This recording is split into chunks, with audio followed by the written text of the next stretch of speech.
your prices fluctuating every day, and you're kind of watching. You want them to hit your value, I assume. How many stocks are on the radar at any given time? That's not how I run my life.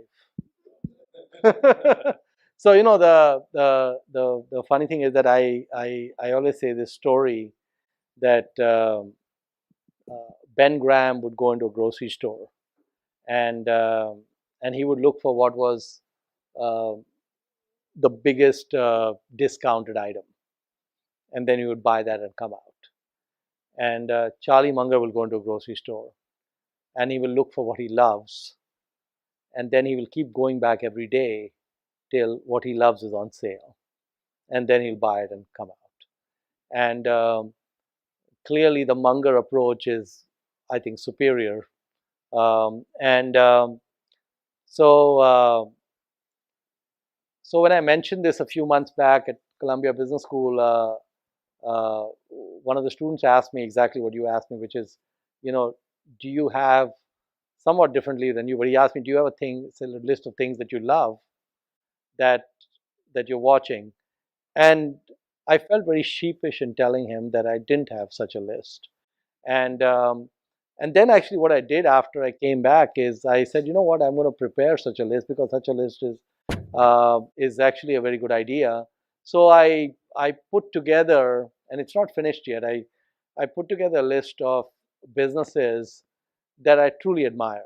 They're really great businesses. Now uh, they'll may not likely be at prices that I'm interested in.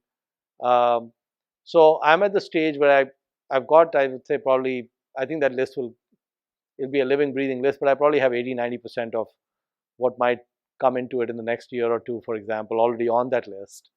I haven't gone through the motion of actually going through it versus present prices. What I was going to do is one of those things, either automated with like a Capital IQ feed or something where I can pull triggers in, which is not my normal modus operandi.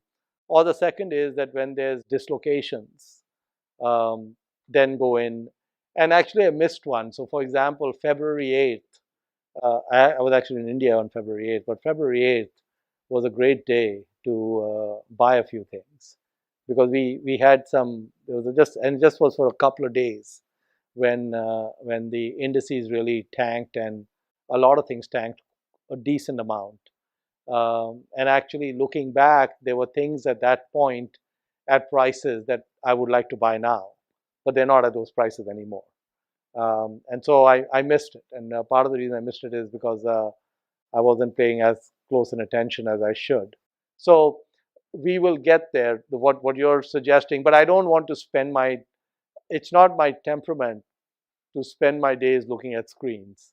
What I would prefer is to have that set up and maybe kind of once a week or something, just take a quick look at the how far off things are from being more interesting in terms of buys and so on.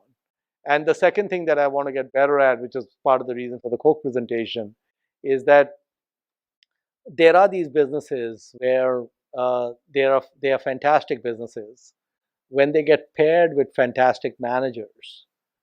If the runways are big, even at a not a obviously cheap price, those can be great things to buy. And that's a lesson that has not been seared in because I'm a bargain hunter, and so I need to sear in the lesson that you pay up sometimes, and then take it from there. So